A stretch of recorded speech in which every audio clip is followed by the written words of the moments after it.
Tenemos la suerte de tener a Julián Schwindlerman, que es analista internacional, que nos va a ayudar con esta cuestión, porque bueno, entiendo que la guerra toma otro color cuando se trata de impacto en civiles, y hay muchas denuncias de impacto en civiles en el Líbano en estos momentos, de muerte de niños, en este caso, bueno, de muerte de un herido de la prensa, pero de muertes de mujeres, de muertes de civiles. Los números son dramáticos, Julián. Buenos días ante todo. Yo no creo que Israel esté deliberadamente... No, por supuesto que no. Ni periodistas, ni niños. Tampoco está confirmado claramente de dónde vino ese misil. No sé de dónde la prensa puede concluir, militarmente hablando, si fue un misil de Hezbollah o si fue un misil de un avión israelí. Lo que sí vi, y toda la información que tengo es porque es mi primer encuentro con esta info ahora, es, fíjate atrás, que ya es una zona de bombardeo. Ya es una zona que está siendo atacada, sí. Hay un periodista que se acerca a la zona presuntamente y luego desde un avión, que creería que desde un avión no podés distinguir un cartel de chaleco de prensa, digo, se me ocurriría a priori, ¿no? Pero bueno, estás viendo dos personas con una cámara, entiendo que sí. No podés disparar cuando hay gente arriba de un puente, ¿no? Yo no sé, creerían, no soy un experto militar, desde un avión que vean eso, imagínate la altura de un avión, la velocidad que va. Y de cualquier manera no creo que sea intencional. Ahora es el ministerio el que está confirmando la muerte de 116 menores, por ejemplo, sí. en estos ataques, ¿no? Sí, lamentablemente, porque Hezbollah, lo sabés desde varias guerras que seguramente has cubierto, se comporta de una manera increíblemente cobarde y manipuladora de población civil en la que usa de escudo humano. Mete claro. Sus propias estructuras militares, lanzadoras de cohetes, en instalaciones de la ONU, en zonas de escuelas. Y no solamente eso, también el centro financiero está mezclado con lugares, con oficinas de otros lugares, ¿no? Dificultades militares de desafíos muy, muy grandes, porque Israel obviamente que no quiere atacar a población civil, tampoco puede permitir que Hezbollah ataque impunemente a la población civil israelí desde zonas residenciales libanesas. Entonces, lamentablemente es una situación de guerra conocida, trágicamente hay víctimas civiles desafortunadas. Yo creería que acá obviamente la imagen es muy impactante. Sé que como políticas las democracias no tienden a atacar con intención a periodistas o a civiles. De ahí en más que pueda haber errores, sí, por supuesto. A ver, de todo esto y de los muertos en el Líbano vamos a hablar, de la cantidad de muertos civiles vamos a hablar, pero ahora tenemos que hablar de otra cuestión, que la vamos a hablar con la persona que desde Israel está tomando todas las imágenes exclusivas para nosotros, y se trata de Alfredo Leuco, y estamos hablando de un lugar que no podemos contar la ubicación, donde estuvo grabando el desplazamiento de tanques y de tropas. Hola Alfredo, ¿cómo estás? Buen día, buenas tardes para vos. Hola, ¿cómo te va, María Laura? Un gusto, efectivamente, por cuestiones de seguridad y por lo que corresponde cuando se cubren este tipo de cosas. No podemos decir el lugar, simplemente dar algo genérico, que es en el norte de Israel.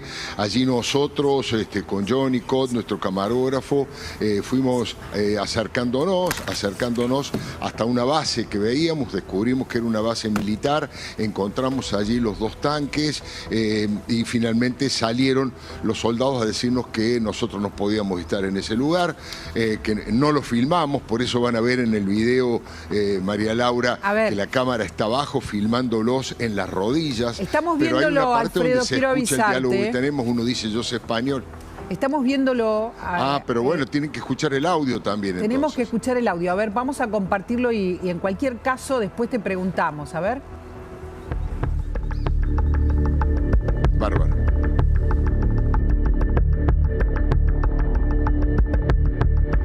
Ahí estamos viendo uno de los tanques en uno de los lugares, yo diría, en uno de los lugares más altos cercanos al Líbano, a la frontera con el Líbano, de donde sospechamos, no tenemos la menor idea, por supuesto, pero donde sospechamos que es posible que desde allí se dirija fuego de artillería hacia el sur del Líbano.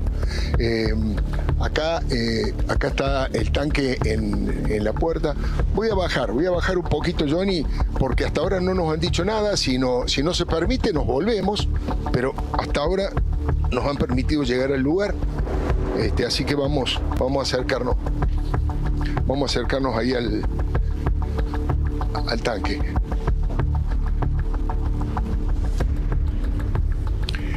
Bueno, esto es... Ahí está. Esto es... mirá el barro que hay, mirá el barro. Recién lo han traído, recién han traído este tanque, porque fíjate que el barro está absolutamente mojado.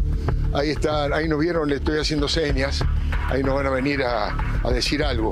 Si no nos dejan, nos retiramos por supuesto, pero lo saludé.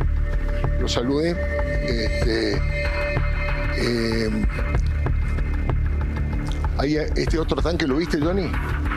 Otro tanque más. Y acá hay un pequeño refugio donde está el Maguen David. Acá a la de a tu derecha, un pequeño refugio donde está el Maguen David.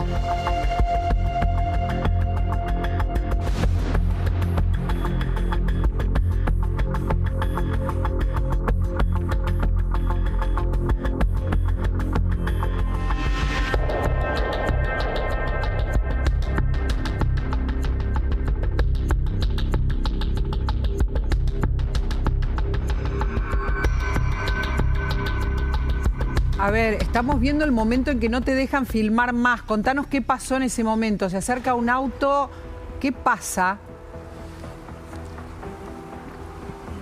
Y se vieron los soldados, las tropas que ingresaban al Líbano, los soldados. Yo no lo puedo ver desde acá el video, por eso pregunto. Estamos Era viendo la última parte del video. Y te quiero contar y queremos entender lo que pasa. La cámara baja cuando se acercan soldados y cuando aparentemente no les permiten grabar, ¿no? Eso es lo que estamos viendo, claro, sí, soldados israelíes. Perfecto. Eso sigue sin audio. ¿Sí? Sin audio, lo cortamos para no identificar el lugar. Al audio siguen las imágenes y finalmente lo que mostramos son tropas israelíes. Eso se ve. Operando dentro del Líbano. Eso se está viendo y con eso termina el video según lo que habíamos editado. Sí, perfectamente correcto? Se ve. Es correcto. Bueno, efectivamente lo que vos decís, ¿no? Una de las reglas del periodismo es que uno avanza hasta buscando las verdades y las noticias hasta que se lo permiten. En este lugar nosotros fuimos con Johnny trabajando, acercándonos, y cuando vinieron dos de los soldados nos dijeron: ustedes no pueden estar acá. Bueno, les pido disculpas, nos vamos a retirar. Y luego fuentes muy calificadas nos hicieron llegar ese video que muestra, por supuesto, ocultando las caras y cuidando todos los detalles, que muestran las tropas ya operando fuertemente, yo diría, al norte de Israel y en el sur del río Litani, en el Líbano. Eso es lo que ustedes han visto. Nosotros bajamos las cámaras cuando nos pidieron.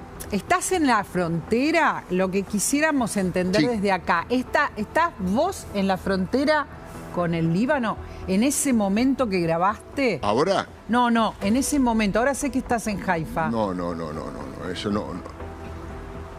Ahora estoy en Haifa y en ese momento estábamos en el norte de Israel, pero nos han pedido que no demos las precisiones porque los servicios de inteligencia, de hecho ahora que en Haifa nos pasó algo parecido, los servicios de inteligencia trabajan absolutamente con todo, con las redes sociales, con los canales de televisión, y cuando, como en este caso, se transmite en vivo, bueno, ellos tienen una cantidad de información que pueden decodificar. Te habrás visto que en el video borramos el cartel de esa base militar, lo bruleamos, como se dice en nuestra jerga, para no identificarlo, porque es lo que nos pidieron y lo que es aconsejable en estos casos. Simplemente te puedo decir que estamos en el norte, sí que las tropas que mostramos están dentro del Líbano, y acá en Haifa nos pasó algo parecido, que íbamos a mostrar, como te podemos mostrar ahora, porque ahora sí accedieron. Este es el puerto de Haifa, y ahí podés ver los barcos, incluso un poco más allá, que no los mostramos, hay barcos de la flota militar de Israel. ¿Por qué estamos acá? Porque una de las noticias que anticipamos con Pancho y con Paula, más fuertes, es que hubo un ataque impresionante de la Fuerza Aérea Israelí y logró hundir 5 barcos iraníes, y uno de los barcos los dejó bastante golpeado, o sea, 5 más 1. ¿Por qué es la novedad? Primero, que se hundieron 5 barcos, que ya es una noticia fuerte. Sí. La actuación de la Fuerza Aérea. Segundo, porque no fue en cualquier mar, fue en el mar Caspio, sí, donde habitualmente no se han realizado este tipo de operaciones. ¿Por qué hundieron esos barcos? Porque la información de inteligencia que tenía Israel era armamento, que transportaban armamento sofisticado, algunos drones de última generación, y con esa información hundieron esos buques. El concepto que plantearon, esto es información del diario Independent, escrito en árabe, y también del Wall Street Journal, donde dicen que eran armamentos que cambiaban la lógica, que rompían la lógica de la guerra. Bueno, ese fue el motivo, insisto, es un título importantísimo. Sí, sí. Israel hundió 5 barcos iraníes que transportaban armas aportadas por Rusia, además. Esta es la otra información, porque en las últimas 48 horas estamos viendo de qué manera Rusia, que antes miraba un poco para otro lado, hacía comunicados lavaditos, ahora está empezando a ayudar y a darle una mano, no solo en la precisión para el disparo de los misiles con información de inteligencia, sino con esto que estamos viendo, que le transportaban armas por el mar Caspio, ¿no? Perdón, Alfredo, estamos viendo imágenes satelitales, si podemos abrirlas y verlas en su totalidad, Turco, así entendemos que esto está contando en estos momentos Alfredo, son otras imágenes justamente del hundimiento de estos buques iraníes en el mar Caspio, que vos decís, Alfredo, mientras vemos las imágenes, que son 5. Sí, 5 fueron los hundidos y uno quedó semi-hundido. Esa es la información oficial que dan, y eso que ustedes están viendo, María Laura, son los videos oficiales que distribuyó hace muy poquito la Fuerza Aérea Israelí. Nosotros dimos la información antes de conocerse esto, simplemente con la información de estos 2 diarios que te decía, uno escrito en árabe y otro el Wall Street Journal, ¿no? A ver, tu ubicación es Haifa, esta ciudad que recién nos mostró Johnny, que tiene este puerto magnífico, pero además es la ciudad más importante al norte de Israel, ¿verdad? Mirá, Haifa es la tercera ciudad más importante del país, y este puerto que les estamos mostrando ahora, este puerto es el principal puerto de Israel por su, por su concepción, y además por el tráfico comercial de exportación que hay, que es realmente alucinante. Aquí tengo la cifra, la estoy buscando para no cometer un error. 30 millones de toneladas de carga por año se comercian en este puerto. Es un puerto sofisticadísimo que tiene una instalación absolutamente automatizada, de última tecnología, y una cosa que es increíble lo que pasa en el mundo en estos tiempos, María Laura.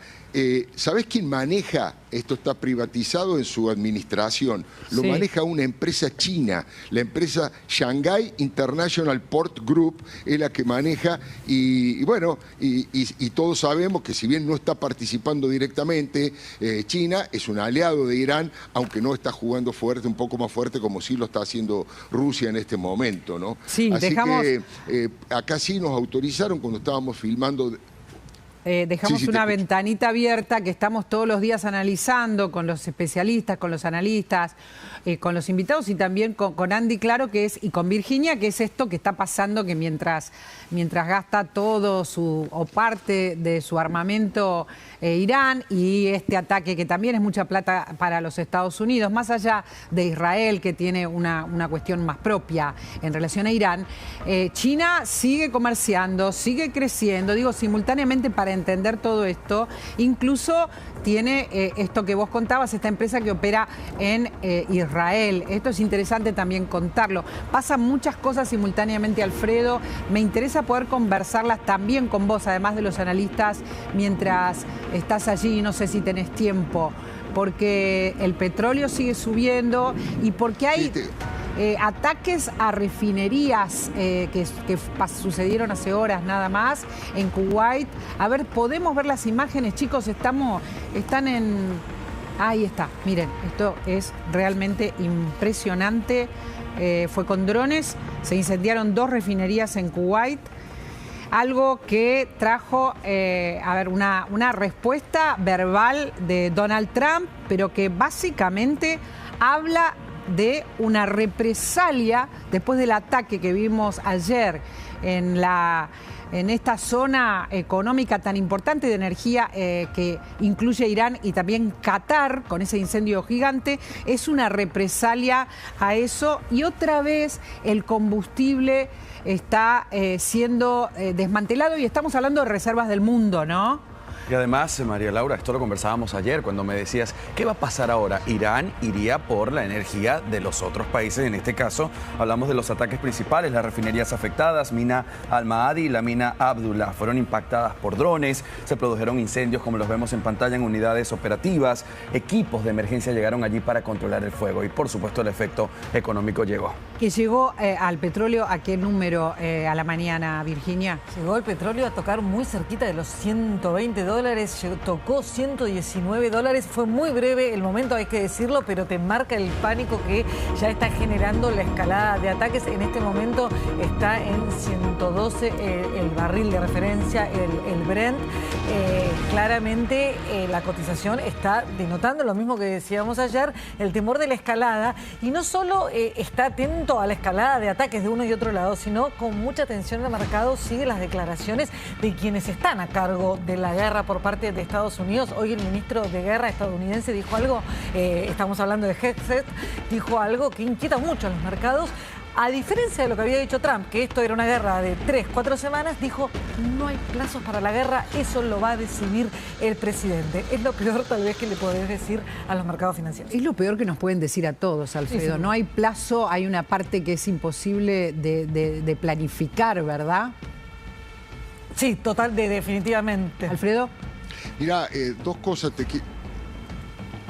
perdón. No, simplemente decir que hay que aclarar que es Irán el que está tirando los misiles tanto a Kuwait como a Qatar, ¿no es cierto? En este sentido, y Arabia Saudita, a los Emiratos Árabes, de hecho, me parece que uno de los grandes sorpresas y del análisis político que por suerte está allí en el piso Julián, que es un excelente analista, 2 o 3 informaciones que hace un tiempo nos hubieran resultado absolutamente increíbles.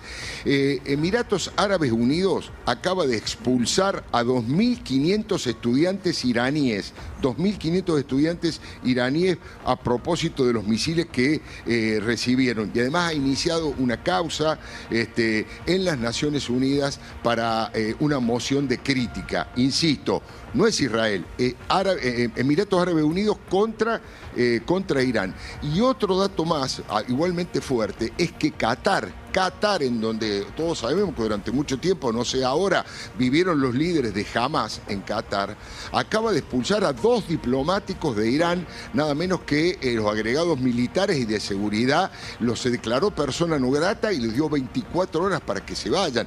Es decir, que esa táctica de Irán de dinamitar a los países vecinos del Golfo Pérsico, en lugar de intimidarlos y acercarlos para que se unificaran en contra de Estados Unidos e Israel, le está resultando un elemento absolutamente negativo que genera una división mayor entre todos los países vecinos del Golfo Pérsico, ¿no? Bueno, para Irán básicamente entiendo, Julián, ¿no? Lo sumo a Julián, ya que lo nombraste, porque ahora los países del Golfo están actuando junto a Occidente, defendiéndose de los ataques de Irán, entiendo, y muy comprometidos porque no tienen el escudo que tiene Israel, ¿verdad? Sí, así es, María Laura, efectivamente, y como correctamente señalaba Alfredo, a quien mando un cálido saludo y felicito por la notable corresponsalía que está haciendo en Medio Oriente.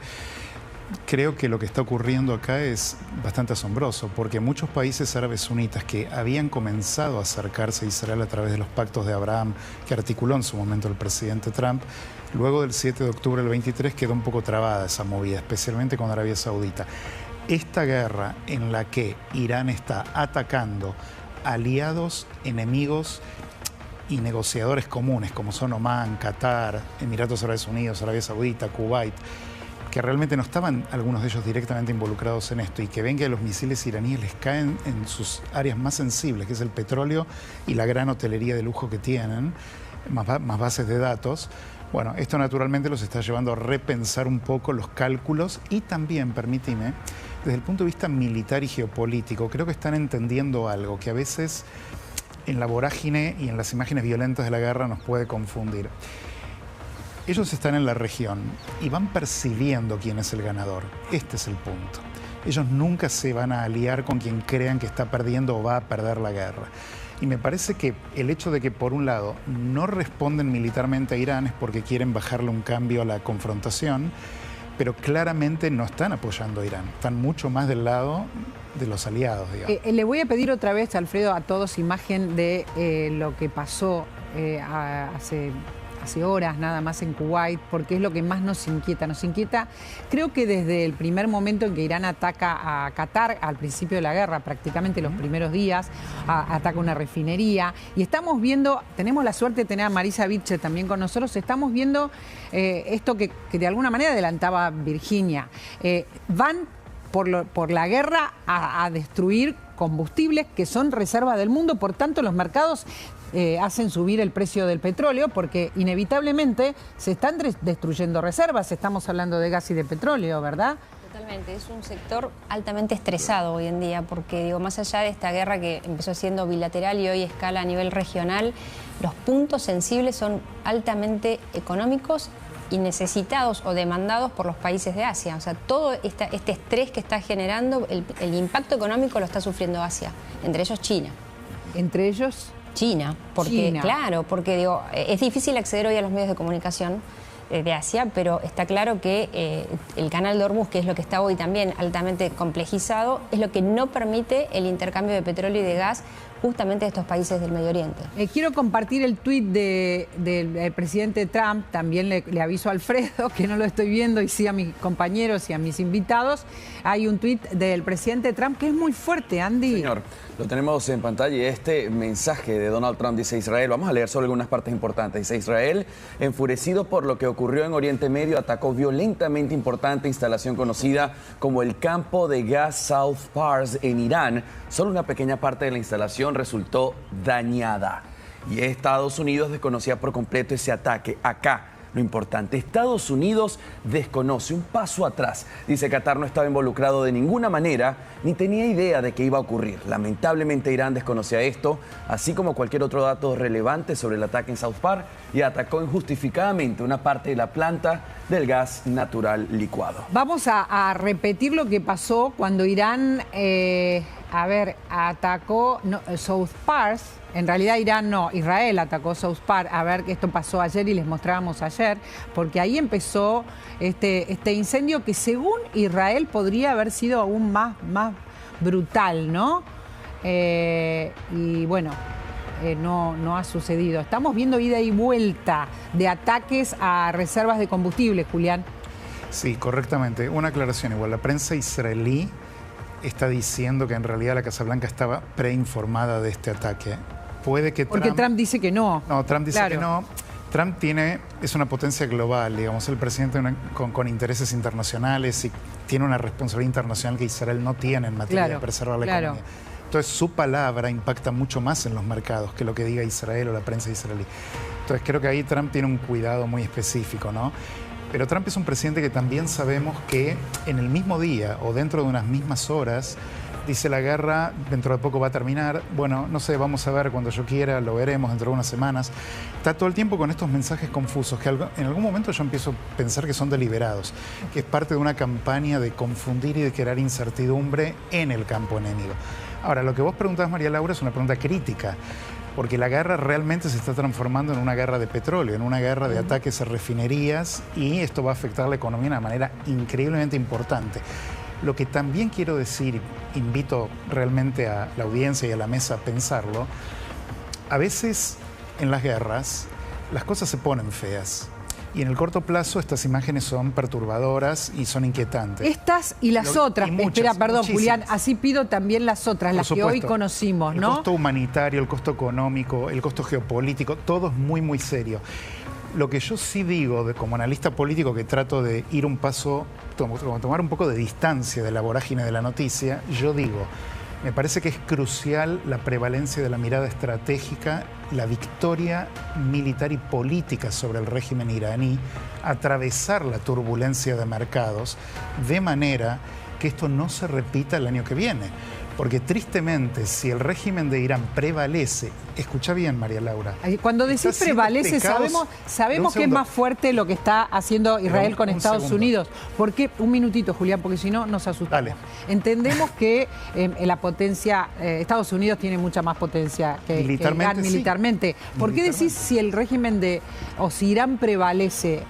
Porque, bueno, podría estar ocurriendo que a través de técnicas de intimidación económica a escala global, como está haciendo Irán en este momento, aún siendo menor militarmente capaz, puede lograr una presión internacional para que se detenga la guerra. Es muy astuta, muy inteligente la campaña iraní y a pesar de lo golpeado que está, fíjate lo que está logrando. Entonces yo por eso digo, creo que es muy, muy, muy crucial que no se le dé poder de veto al régimen iraní sobre la economía mundial.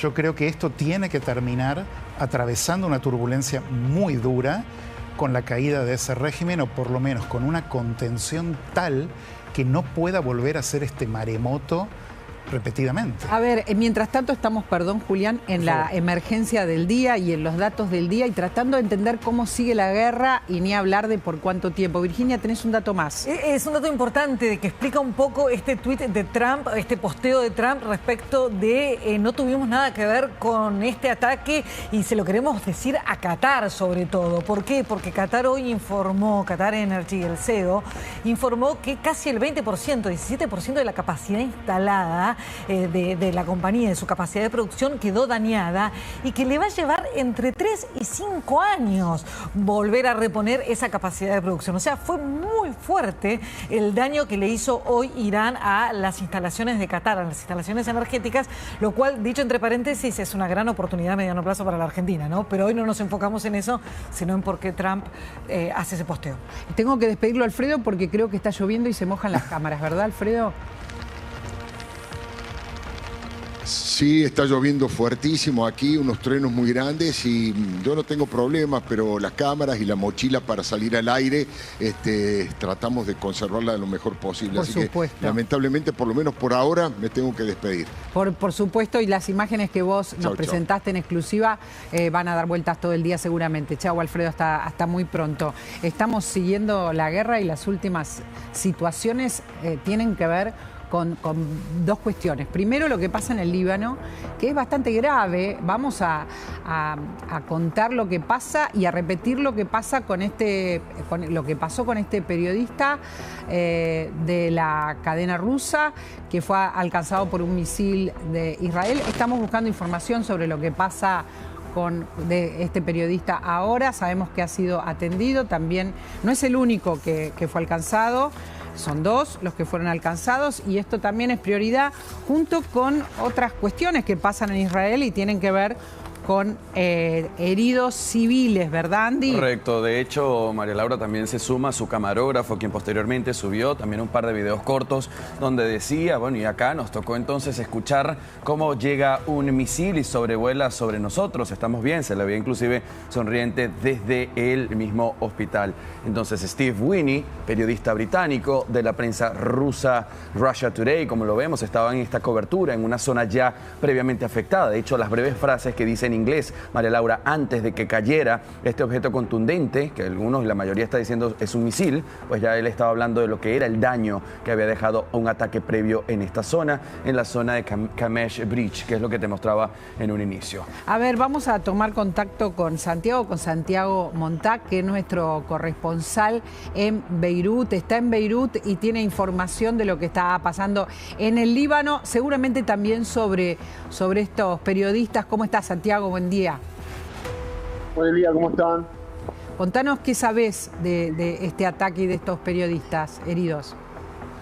No, sabemos eso, que fueron heridos y lo que especulamos es que de alguna manera fue como un mensaje a todos los corresponsales acá en el país, como una amenaza. De hecho, Israel venía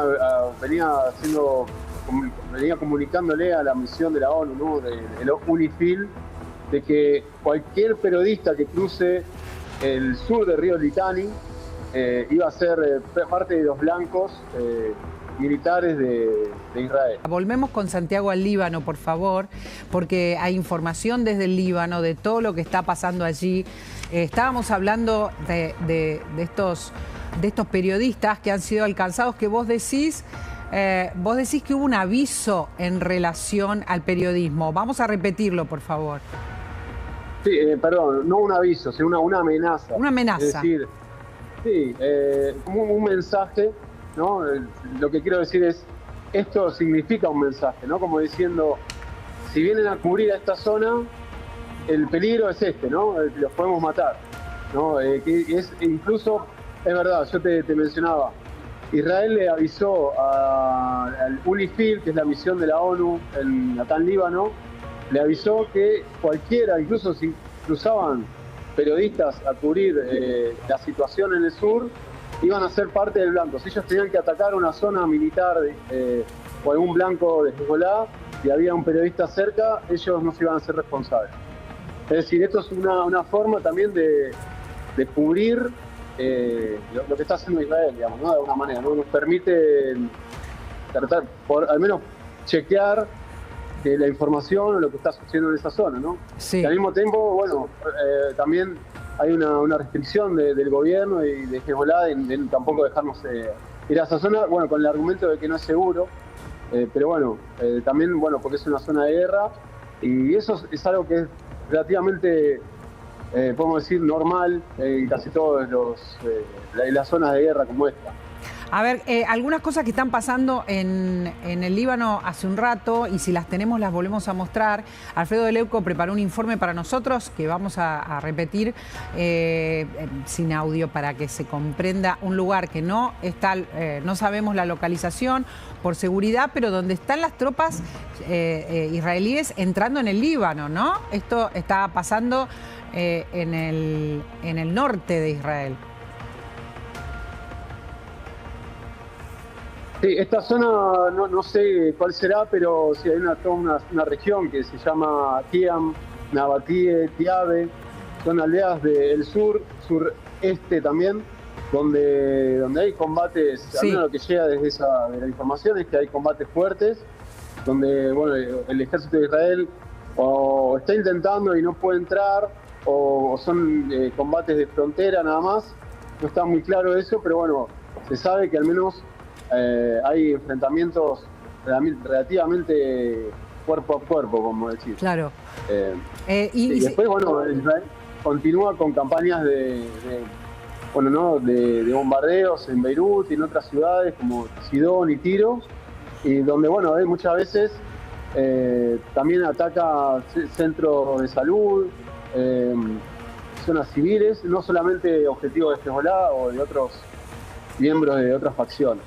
A ver, muchos analistas sostienen que cuando ataca Israel al Líbano está atacando a Hezbollah, y a Hezbollah que está, digamos, camuflado en muchos lugares. ¿Es así? Ellos plantean esto, pero el problema es que Hezbollah, como es parte, digamos, de la sociedad civil, claro, tiene instituciones que son de la sociedad civil. Y bueno, como Israel considera a Hezbollah una organización terrorista, todo lo que esté alrededor de eso es considerado parte de la organización. Sí. Pero cuando vos indagás, hay un montón de estas instituciones que no tienen nada que ver con lo militar. De hecho, todos estos días y bueno, en otros viajes que he hecho, es parte de un estudio que también vengo haciendo y siguiendo todo este tema, ¿no? Es algo que a muchos, digamos, nos intriga saber hasta qué punto es una organización terrorista, es un partido. Acá en Líbano es considerado un partido político, más, digamos, dentro del escenario libanés. Claro, ahora, lo que no terminamos de entender, más allá de que lo consideren un partido político, es por qué el Líbano no hizo nada como nación, como Estado con Hezbollah, que es la amenaza que permite también que se destruya el país, ¿no? La presencia de Hezbollah. Claro. Sí, a ver, han intentado tener ciertas negociaciones, sobre todo después del alto el fuego del 2024, pero bueno, Hezbollah ya luego de la guerra civil y también varios ataques durante la década del 90, hubo una ocupación israelí en el sur del Líbano, hubo un acuerdo vamos a decir, un pacto social sí. con Hezbollah de proteger la frontera sur. Pero bueno, después de la guerra del 2024, hubo un acuerdo de desarmar a la organización. O sea, que continúe como organización política, pero no con actividades militares. De hecho, ahora, cuando comenzó esta guerra, el Estado prohibió, o sea, la primera vez en la historia que el Estado libanés considera ilegales las actividades militares de Hezbollah. Esto no, o sea, lo que tiene es que no tiene la capacidad militar o no tiene la capacidad política como para frenarlo de alguna manera. O sea, hay gran apoyo de la sociedad, hay otra parte de la sociedad que está en contra, o que al menos no avala este tipo de ataques desde Líbano. O sea, lo que piensan es que ahí los están arrastrando hacia una nueva guerra, que no la pidieron. Pero hay otro sector que también dice, bueno, Israel rompió el alto el fuego que firmamos en el 2024 más de 15.000 veces. Y es un número que no es inventado, sino más bien es un dato de la ONU. Sí, a ver, tratamos de entender, porque hubo bombardeos muy brutales en Beirut, en edificios enteros que han detonado. Uno de los pisos tenía que ver, a ver si podemos recordarlo, si lo encuentran en estos días, muy impresionante, donde vemos eso, ahí está, un edificio entero en Beirut explotando, donde, claro, se supone que había y hay oficinas de gente de Hezbollah. Vos decís que no tiene el Líbano la capacidad de luchar contra Hezbollah o en la capacidad militar de correrlos de su territorio. Es muy complicada la situación porque las cifras que estamos viendo hoy de muertos civiles en el Líbano son muy altas. ¿Cuáles son los números que se manejan, los últimos que vos escuchaste? Sí, es casi 1.000 muertos, alrededor de 980, más de 2.000 heridos. Y después, bueno, hay casi alrededor de 1 millón de desplazados. Pero sí, ese edificio que está mostrando ahí, bueno, nosotros estuvimos haciendo un recorrido hoy en la mañana sobre la montaña de escombros. Y, o sea, eso era un edificio residencial donde Israel decía que había dinero escondido. Pero bueno, nosotros, a ver, había civiles buscando sus pertenencias alrededor de abajo de los escombros. Entonces, es muy difícil chequear si eso que dice Israel es cierto o no, pero al mismo tiempo qué es lo que le da derecho para derrumbar un edificio, digamos, con este argumento de que había dinero. Es como eso, por eso claro, le llamó mucho la atención y generó también conmoción. A ver, esto podés sumar alguna información, Andy, porque esto pasó hace varios días. Sí.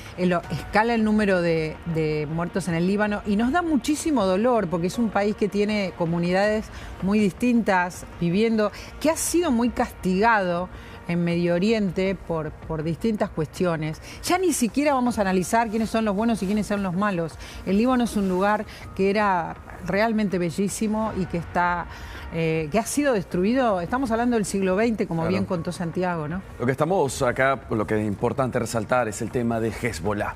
Hezbollah, separarlo del Líbano, así como con Irán. Claro, pero está en el Líbano. El régimen iraní de Irán. Este edificio, lo comentábamos nosotros acá, María Laura, 12 pisos, cae. Efectivamente, la narrativa de Israel era que aquí era una zona que se mezcla entre lo comercial y lo financiero. ¿Qué quiere hacer Israel? Golpear al corazón global. ¿Cuál es el corazón global? La energía y la manera en la que se financian estos ataques. Claro, pero mientras tanto mueren muchos civiles. Cuando dos elefantes pelean, el pasto es el que se daña, María Laura. Exactamente, exactamente. Julián, ¿querés agregar algo? Sí, la verdad es que es muy triste lo que pasa en el Líbano, un lugar del que nadie se ocupa de defender, ¿no? Sí, absolutamente. Mira, bueno, primeramente marcar una serie de cosas. Yo entiendo por las imágenes que veo, los relatos que escucho y lo que he leído antes. No creo que Israel haya amenazado que va a matar periodistas si van a determinado lugar. Avisa que hay una zona... Creo que dijo que hay una zona, lo entendí que Santiago dijo que a partir de ahí estaba en riesgo la vida. Me pareció que usó la palabra que amenaza y que iba a matar, que los iba a considerar Se lo preguntamos. Santiago... Pues permíteme ser claro en esto. ¿Vos decís que amenaza a Israel? Y que dijo que iba a considerar a los periodistas blancos, legítimos de guerra. Me pareció que él dijo eso. Sí, lo que quiero decir es que es una interpretación, a ver. Bueno, por eso es una interpretación. El bombazo que le dieron al periodista en ese video, Israel no erra. Israel mata gente con un misil por adentro de una ventana en un edificio y este compañero estaba claramente marcado. O sea, lo que fue como correte, salí de acá, y fue eso quiero decir, como una amenaza, no lo mataron directamente, sino como le dijeron, bueno, andate. Claro, Después, como, a ver, el ataque podría haber sido peor y es lógico también que lo interprete así, Julián, porque es muy difícil para un periodista. Israel informa que hay una zona de guerra y aconseja a la prensa y a la ONU no acercarse porque hay tiroteos con Hezbollah. Si un periodista se acerca a la zona de guerra cubriendo su trabajo, se expone, pero no es que Israel va a matar a cualquiera que se mete con intención en esa zona. O sea, lo que está diciendo es, guarda que en esta zona estamos con tiroteos con Hezbollah. El edificio que vimos caer, por otro lado, además de lo que correctamente Andy señala, tenía al líder de Almanar TV, que es la cadena de propaganda de Hezbollah.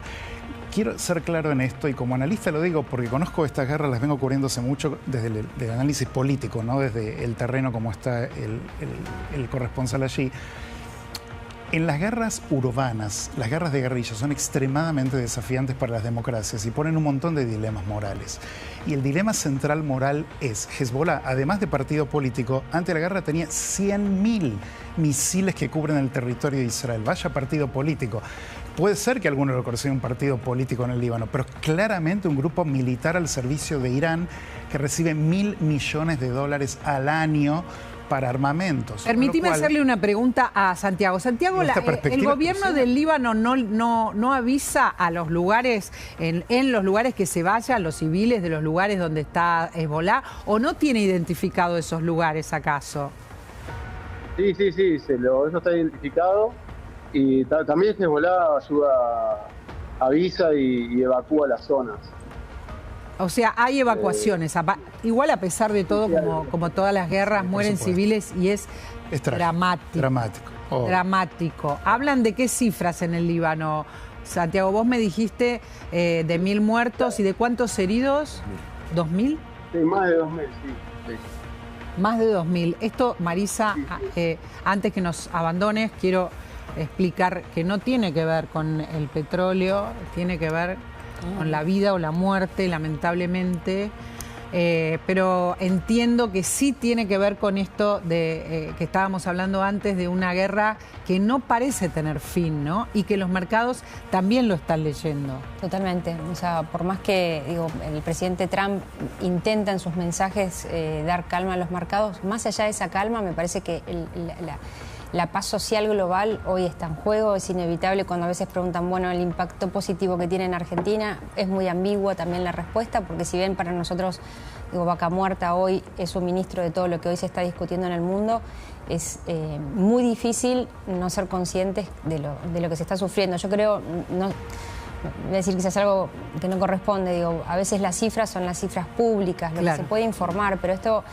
arrastra un impacto social muy fuerte y un impacto económico que va a tardar en reconstruirse mucho tiempo. No solamente en Irán, sino en el Líbano, básicamente, en los territorios dañados, lo que estábamos explicando en Qatar, en Kuwait, en esos países, en esas plantas de producción, en las cadenas de suministro que hoy están, como te decía hace un rato, en fuerte tensión. Entonces también empieza a cambiar el diálogo regional. Europa empieza a ver a Latinoamérica con más rapidez y con más urgencia, como se debería haber hecho antes, en buscar una alianza mucho más fuerte, entre ellos con el Mercosur.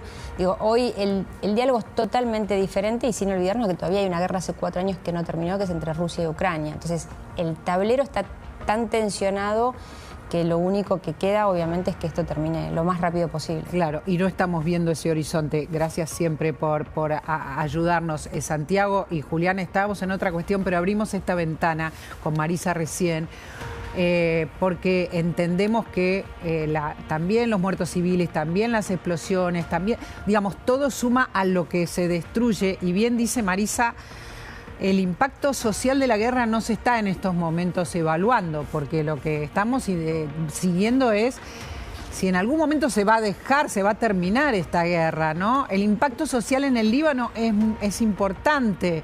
No sé cómo se está midiendo ahí, si se está midiendo o no. Sí, a ver, hay 1 millón de desplazados. Y ya Israel lo que anunció es que no iba a dejar a nadie que vuelva a su hogar, al menos hasta que se cumplan las demandas, ¿no? Que sería en el caso el desarme de Hezbollah, por lo menos. Pero sí, por ejemplo, ahora la gente que está desplazada está viviendo ahora está lloviendo, ¿no? Porque también acá está diluvio, hay una tormenta y hay muchísima gente que está en la calle, ¿no? Está viviendo en carpas, sin refugios improvisados, hace mucho frío, entonces no hay manera, obviamente, de darse una ducha caliente. Y después, bueno, hay una angustia social muy grave porque mucha de esta gente sabe que le están destruyendo sus casas en el sur, o sea, pierden todo, pierden su día de trabajo. Y después, bueno, por ahí lo que vos me preguntabas hoy alrededor de la capacidad del Estado de desarmar a Hezbollah, eso también es algo que hay mucho miedo porque hablamos de Líbano, viene de una guerra muy larga, de una guerra civil muy larga, que de alguna manera continuó con cierta conflictividad entre los distintos partidos, etcétera, y eso genera que ahora más que nunca pueda llegar a haber un conflicto nuevo, ¿no? Hay un fantasma sobre esa guerra. Entonces, un conflicto nuevo interno, decís. Sí, exacto, sí. Porque hay muchas comunidades, tiene su propia singularidad el Líbano, y nos contaban distintas personas con las que hemos hablado que tampoco pueden en los refugios, digamos, del Estado entrar los inmigrantes, ¿no? Que tienen que estar afuera buscando refugio en la calle. Sí, acá en Líbano hay por lo menos, vos tenés refugiados palestinos ya desde el 48, y tenés más de 1 millón de refugiados sirios de la guerra de Siria. Sí, claro, sirios. Los sirios no pueden entrar, al menos es lo que nos ha llegado, no pueden entrar a los refugios del Estado. Yo, por ejemplo, he estado en estos días hablando con algunos de ellos. Bueno, también hay, disculpa, te agrego esto, hay gente inmigrante de países africanos como Ruanda, Kenia, Etiopía, que tampoco han encontrado dónde estar. Algunos, también tengo el dato de que hay algunos refugios de ONG que fueron especializados para eso, pero no desde el Estado, para dar un lugar a esta gente. Pero bueno, después hay muchos sirios que también incluso tienen mucho miedo de volver a Siria porque, no sé si ustedes saben, pero cayó el gobierno de Assad, y algunos eran opositores a Assad, los que eran opositores volvieron, los que son opositores al gobierno nuevo están acá, y hay miedo para volver porque algunos están ilegales, entonces tampoco se pueden mostrar. Es una situación más que compleja. Es una situación compleja. Nosotros conocemos, por ejemplo, algunas iglesias católicas, para dar un ejemplo de argentinos que hay allí, que están dando lugar y espacio a muchos migrantes sirios, pero estás hablando de una cifra enorme, que es 1 millón, y estamos hablando de un desastre humanitario también, ¿no? En el Líbano, que hay que poner también sobre la mesa y analizar y ver qué puede hacer el mundo para que no crezca, porque si hablamos de 1 millón de inmigrantes sirios es una cifra gigante, ¿no? Sí, hay muchos que han vuelto, hay alrededor de 30.000 que volvieron en estos días producto de la guerra, pero hay otros que todavía siguen acá, que tienen su vida acá, y bueno, están tratando, ¿no? de encontrar su lugar. Pero bueno, yo creo que este conflicto, por lo que al menos se viene anunciando, y lo que todo el mundo siente es que viene para largo. Sí, vive para largo, y está el miedo, lo sumo a Julián con esto, porque esto es particular del Líbano, tiene que ver con la historia del Líbano. Hay un miedo que trae Santiago que es muy pertinente, que es el miedo a la guerra civil, ¿no? Que ya no tiene que ver con Irán e Israel, sino el miedo a la guerra civil. ¿Qué es lo que pasa en el Líbano? Totalmente, sí, totalmente. El problema, el Líbano es un país hermoso. Hermoso. La Suiza de Medio Oriente se la conocía multiétnico y con una coexistencia entre comunidades étnicas y religiosas importante. Trágicamente quedó infiltrado primero por el terrorismo de la OLP en los años 70 y 80 y luego por Irán y Hezbollah en adelante. Y esta guerra específica entre Israel y Líbano, o entre Israel y Hezbollah en el Líbano, definámosla bien, se inicia cuando Hezbollah se suma al ataque de Irán contra Israel. La manera de resolver esta catástrofe humanitaria y de evitar que esto persista y sea recurrente es erradicar a Hezbollah del Líbano. Y el propio gobierno libanés lo está planteando con toda claridad. El Líbano solo no puede hacerlo, va a necesitar ayuda internacional. Israel solo no va a poder porque su injerencia no es política, es netamente militar. De manera que sí, acá va a requerir un esfuerzo internacional para contener o frenar a Hezbollah y reconstituir la estructura de gobierno libanesa autónoma. Santiago, ¿qué es lo que estás visualizando que puede pasar en los próximos días en el Líbano? Es muy difícil saberlo, la verdad. Después de varias tragedias que venimos viviendo en los últimos años, todos los escenarios están en la mesa. Ya Israel anunció, o al menos está intentando movilizar casi 500.000 de reservistas, ¿no? de soldados hacia la frontera. Por lo que entendemos, la información que a mí me llega desde acá, hay entre 30 y 40.000 reservistas ahora, aunque Israel dice que hay 100.000. Entonces, ya eso te indica de que el conflicto puede ser muy largo. Si llegan a movilizar esa cantidad de soldados, sí, para invadir, al menos ellos dicen una invasión limitada, también eso va a generar una guerra de desgaste, esperando quizás negociaciones futuras. Puede ser que, también han anunciado de que están buscando convertir, a menos que haya algún tipo de negociación, convertir todo el sur del Líbano en lo que es Gaza, es decir, destruirlo todo.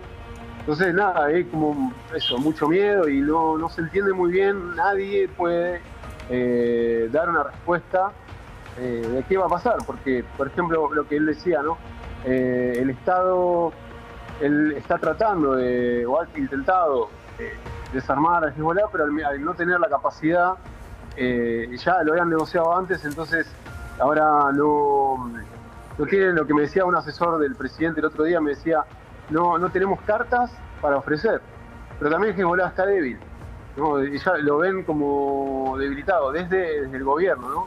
Este asesor que va a hacer subrayar de que es chiquita, ¿no? Aparte es la misma comunidad que Hezbollah, y es asesor del presidente.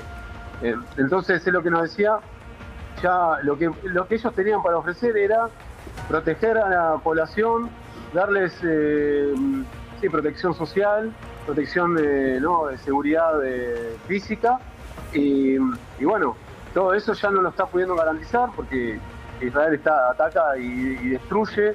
Entonces se espera que en algún momento se les torza el brazo, pero lo que tiene es que van a continuar presionando para llegar a algún tipo de negociación con ellos.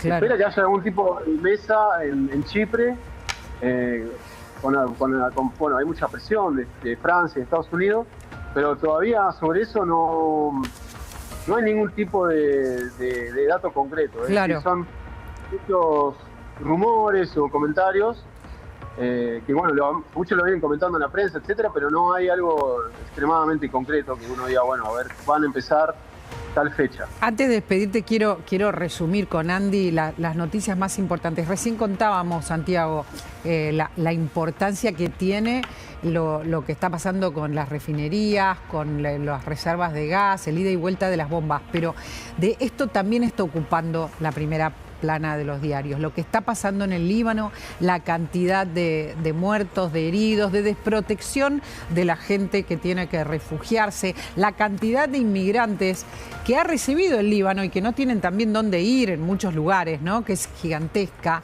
Una situación en la que, por suerte, el mundo está mirando, ¿no? Es una oportunidad porque, de verdad, hasta el momento, a pesar de ver estas ofensivas que son básicamente entre Israel y Hezbollah, no se estaba poniendo hincapié en lo social, en lo humanitario.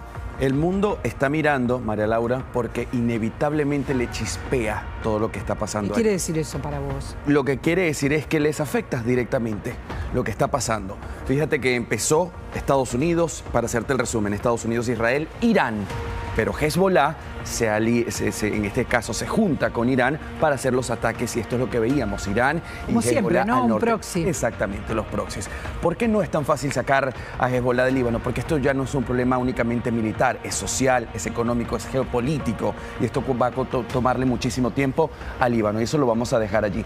Resumen de lo que hoy está pasando, un Pete Hegseth que llegó y dijo, esto no le vamos a contestar a ustedes, ni cuántos días, ni por cuánto tiempo. Claro, también dejó un mensaje importante. importante, no solamente a la economía y en este caso lo deja a sus aliados de la OTAN y a los aliados de la Unión Europea. Le dijo, ustedes, así como fue Obama en su momento y Biden, no sirven para nada y no los necesitamos y en esta guerra no los vamos a necesitar, dice Donald Trump. Yo no siento que Donald Trump en este momento esté deliberadamente mandando mensajes. Donald Trump juega a la teoría de Matt Mind. Esta teoría es el hombre o la estrategia del loco que viene de la economía, pero él la utiliza en política. Nunca dejar claro a dónde se va a movilizar. Y así estamos, ¿no? Gracias, Andy. Gracias, Santiago, por hablar con nosotros. Gracias por contarnos tan en detalle lo que pasa allí. Muchas gracias, chicos.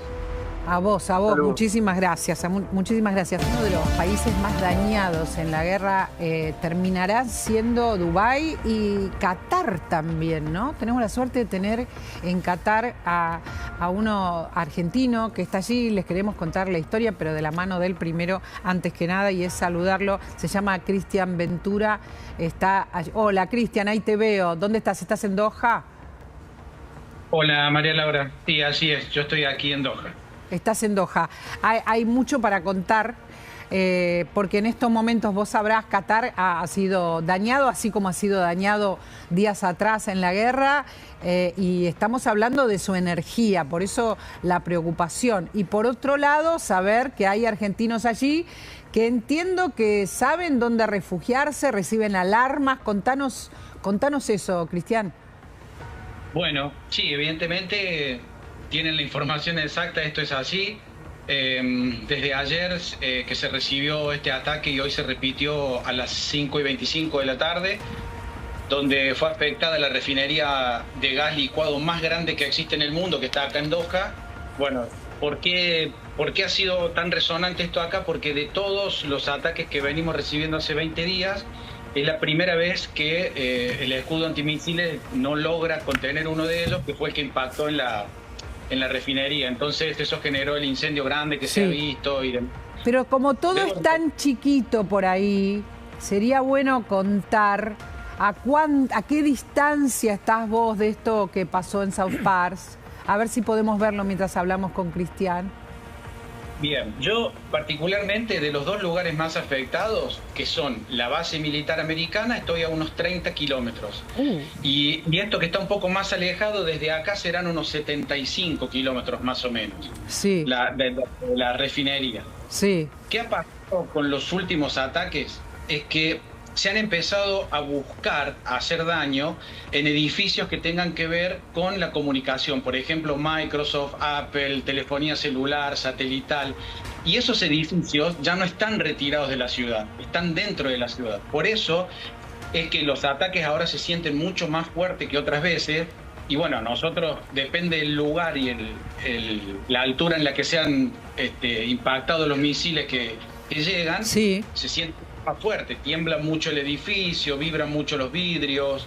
Bueno, eso ha generado un impacto mucho más grande en la sociedad, ¿no? En la parte civil. Claro, vos serías la parte civil porque también hay muchos inmigrantes y Cristian es profesor y es profesor de educación física, pero además dirige un equipo de vóley. ¿Vivís hace cuántos meses ahí en Qatar? Hace casi 6 meses que estoy acá. Sí, este año fui contratado para esta temporada para dirigir acá el Qatar Sport Club. Bueno, todo ha sido modificado a partir de ahora porque la competencia se va a acelerar para tratar de terminar lo antes posible. Estuvimos parados 20 días, se va a reanudar ahora el 24 y queremos que todo sea rápido. Entonces se modificó el sistema de competencia para que se termine y rogando de que se pueda abrir el espacio aéreo para poder regresar. A ver, todavía no sabemos cómo sigue la guerra, si vas a poder terminar o no esta competencia. No sabemos absolutamente nada porque no imaginamos que Qatar iba a sufrir esto que sufrió en las últimas horas, ¿no? Sí, claro. Entiendo que están en lugares seguros ustedes. Mira, cuando suenan las alarmas, que es un mensaje del sistema de seguridad que tiene el gobierno, no es un WhatsApp ni un mensaje de texto, nada, no. Se te enciende solo la pantalla del celular con un sonido muy particular. Te dice que próximamente se viene un ataque, entonces hay que resguardarse en lugares seguros. Los lugares seguros obviamente son bajo techo. Acá no es que tenemos que ir directamente a un refugio preparado para la guerra. No. Sí existen otros lugares de ese tipo que Después, no sé si ustedes recuerdan que hace poco se intentaron atacar las embajadas americanas en distintos países. Sí. Bueno, a partir de ahí sí existe un protocolo de evacuación cuando hay un peligro más cercano donde vos vives, que a vos te dicen, bueno, tenés que tomar tus pertenencias básicas, una mochila con pasaporte, celular, cargador, algo de ropa liviano y salir. Eso ahí te mandan una locación donde vos tenés que ir para resguardarte de una forma más segura hasta que vuelven a mandar el otro aviso de que ha pasado el peligro y podés volver a tu casa. No tenemos no tenemos buenas noticias para dar. Estamos aquí con un analista, Julián. Qatar está en la mira de Irán en estos momentos, ¿no? Sí. Está en la mira cuando imaginamos que, como ha habido incluso momentos en que había líderes de Hamas y no imaginamos que iba a ser Qatar también blanco, pero bueno, le estamos contando también a Cristian que está en la mira, ¿no? Esto puede llegar a pasar otra vez. Totalmente, María Laura, es muy preciso tu descripción. Es muy llamativo que Irán esté atacando a Qatar porque fue un aliado. De hecho, fue un aliado tan importante que los países del Golfo lo habían echado de un espacio de cooperación común que tenían. Sí. Y la cadena Al Jazeera, que depende de Al-Qatar, fue también censurada en países árabes sunitas por la cobertura pro-iraní que hacía en otras ocasiones. Bueno, cambió el mundo. Entonces cambió por completo. Yo creo que Qatar debe estar bastante choqueada por estos ataques porque no era un país neutral respecto a Irán, era un socio. También es cierto, era un mediador con Estados Unidos, también tenía conexiones con Israel porque el dinero a Hamas que daba Irán llegaba con permiso israelí a través de Qatar. De manera que tenía un rol muy, muy singular. Lo que sí es llamativo, estos ataques al corazón de la industria y de la economía de Qatar por parte de Irán. Creo que esto es llamativo. Esto es llamativo, cambió el mundo, decíamos, cambió Qatar ahora, del lado de Occidente. Yo creo que siempre estuvo del lado de Occidente, me parece muy buena la descripción de un mediador. Y me imagino a Cristian cuando decide ir ahí, después del Mundial, cuando le toca esto, imaginar una ciudad moderna como es Qatar, segura, luminosa. ¿Cómo describirías el momento de tu llegada en contraposición a lo que estás viviendo ahora? No tiene sentido porque todo lo que dijiste me parece inclusive hasta que te quedas corta porque la ciudad es bellísima, es moderna, luminosa, segura, es impactante por donde se la mire y la verdad que esté pasando por esto es una pena. No es un país que nunca haya estado en una guerra directamente involucrado, sino ha sido por esta base militar que tenían instalada acá y ahora por estos depósitos de gas y demás. O sea que realmente es una tristeza. Yo vivo acá en la zona de Lusail, justamente. Yo estoy a escasos 900 metros del estadio donde se jugó la final del mundo de fútbol. Lindo, qué lindos recuerdos. Está acá atrás mío eso. Mira. Y ahora sí va a jugar la finalísima, o sea, también un bajón para toda esta gente. Tenían muchísimos negocios hechos por el turismo, por el deporte y demás, que todo se ha visto afectado, obviamente. Claro, por supuesto, se ha visto afectado en relación a lo económico. Ni hablar, la sumo a Virginia, porque Virginia, nuestra columnista económica, te cuento, porque Qatar también tendrá que hacer una inversión. ¿El combustible subió allí? Eso no te lo podría decir hasta que no tenga que pasar yo con mi auto. Claro, estás detenido. Por el servicio. Claro, es verdad. ¿Por qué? Porque en uno de los protocolos que nos dieron era, por favor, los que tienen vehículo tengan el tanque de combustible lleno y armen su mochila y demás. Entonces, es una de las precauciones que hemos tenido, por eso de momento no he pasado por la estación de servicio. Y esta data que me das, ¿significa que quizás en algún momento, esto nos sirve saberlo, porque todos estos territorios del Golfo están siendo atacados, en algún momento tendrían la posibilidad de irse por tierra con todos los vuelos cerrados? ¿Podría dar esa indicación el gobierno, digo? Sí, algunos de nosotros tuvimos la suerte hace unos días atrás, hace una semana más o menos, de tener una reunión con el embajador argentino acá en Qatar y él, nos dijo que ante la imposibilidad de tomar cualquier vuelo, solamente se tomó como prioridad y se pudo sacar y mandar de vuelta a Argentina gente que estaba varada, no los residentes catarí como turistas, yo, como otros. Claro. Claro. Ellos volvieron, nosotros vamos a tener la posibilidad, si esto llega a avanzar, consiguiendo una visa en Saudi Arabia para poder entrar allá, irnos vía terrestre hasta allá, ya sea con tu propio vehículo o porque se alquile un micro, una cosa así, conseguir un pasaje aéreo desde ahí vía Europa y desde Europa volver para Argentina. Ese sería el protocolo. No estoy hablando de un viaje corto para nada, son unas 20 horas más o menos de viaje y después tener la suerte de conseguir algún pasaje. Protocolo entonces sería por tierra hasta Arabia, y en Arabia un vuelo a Europa y Europa-Argentina. Digo, están pensando en estos pequeños países, pequeños pero grandes, ¿no? Ustedes entienden, grandes en relación al desarrollo, pero muy pequeños en territorio, que están siendo atacados ya directamente de la posibilidad de irse. Sí. Y la verdad que sí, porque la población civil queda enredada en una situación de bombardeo aéreo inusitado, como señala acá el comentarista, el profesor. Es una situación desesperante, ¿no? Porque de repente tenés un ritmo de vida cotidiano desafectado de situaciones de amenazas criminales, incluso me imagino, en un lugar como Qatar, y de repente bombardeos, misiles, alarmas que tenés que tener en cuenta, el tanque lleno. Todo esto, claro, crea una gran conmoción y obliga a pensar rutas de escape que son complicadas. Ahora, si vos quisieras irte, ¿podrías irte? Esto me interesa mucho saberlo, porque vos decís, se les dio salida a los turistas. Yo estoy acá viviendo hace 5 meses.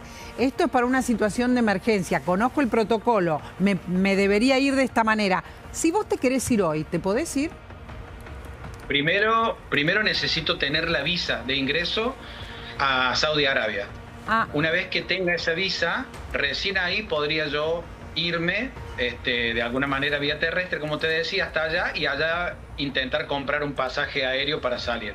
Pero primero por protocolo se necesita tener una visa para poder ingresar.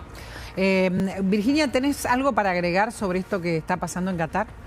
Sí, acá lo que mencionábamos antes, de que al bajar mucho la disponibilidad, la capacidad de producción de Qatar, el insumo mundial del gas obviamente va a escasear porque hay muchísima menos disponibilidad y nosotros estamos entrando en el invierno, ya hablamos del impacto local. Estás hablando de Argentina. Estoy hablando de Argentina, exactamente, vamos a entrar en el invierno y competimos con otros países que también quieren adelantar sus compras de gas. Para hacerla corta, los pocos barcos, por suerte son pocos barcos que la Argentina tiene que importar, los va a tener que importar mucho más caros y eso es un costo ya inmediato que se empieza a calcular y está esta carrera, ¿no? ¿En qué momento salir a comprar el gas? Si conviene salir corriendo ahora y bloquear el precio por ahí en un momento que todavía no se sabe dónde se instala, o apostar, como pasó por ejemplo en la guerra de Ucrania, apostar a que baje en unos meses y eventualmente pagar un costo menor o muchísimo mayor. A ver, el gas en Argentina, que es el tema que trajiste, tiene un trecho para ser comprado todavía. Tiene tiempo para ser comprado porque nosotros sabemos que por el cambio climático se estiran las estaciones y hubo en general en los últimos años un mayo casi tibio. Y la propia Argentina tiene mucha más disponibilidad propia, con lo cual de los 72 barcos que tuviste que importar en 2022, el año pasado importaste 24 y probablemente este año sean menos, con lo cual es como vos decís, hay margen, pero también hay que evaluar el timing para comprar al mejor precio posible. Bueno, hablamos de esto, Cristian, porque claro, por el tema del gas de Qatar, pido una palabra final para Julián, que nos está acompañando, porque estamos en otro escenario, que no tiene final la guerra, se lo contamos también a Cristian, no tiene final, no porque antes lo tuviera, pero la palabra de Trump, que decía en unas semanas, era lo que imaginábamos. Según Andy, un Trump que no dice lo que va a hacer ni lo que piensa, que ya directamente no sabemos a dónde manda los mensajes y nada que se puede aventurar, tampoco para los argentinos que viven allí en el Golfo, ¿no? No, efectivamente, María Laura, yo creo que en rigor acá es impredecible el futuro inmediato, olvídate el más largo de la guerra. Como una situación de guerra, es una evolución constante. Yo creo que acá sí hay dos relojes. Sí. Hay dos relojes a los que hay que prestarles atención. Me parece muy importante. El otro día leía un columnista del Wall Street Journal que marcaba esto y me parece piola traerlo, no recuerdo su nombre. Decía, por un lado tenés el reloj de la guerra, que son los acontecimientos, quién gana, cuántos misiles, todo lo que ya conocemos. Y hay un reloj que es el reloj económico y político. que es el que también está creando una gran presión. ¿Cuál de los dos va a llegar primero a la medianoche, por así decir, va a definir el sentido de esta guerra? El económico tiene que ver con el combustible, claro, y con países muy dañados. Absolutamente. ¿Y el político? Y el político tiene que ver, el político militar, por un lado, con la cosa en el terreno militar, y por otro lado, con las presiones políticas que la Casa Blanca está teniendo, porque tiene un frente interno, no hay que olvidarlo. También tiene un frente interno con las elecciones de este año y con republicanos que no están de acuerdo con lo que está haciendo Trump, ¿no? Así es, más los lazos transatlánticos que hemos visto fisuras muy severas en estos días con la manifestación europea de no querer involucrarse en la guerra y en la ayuda de la liberación de Hormuz.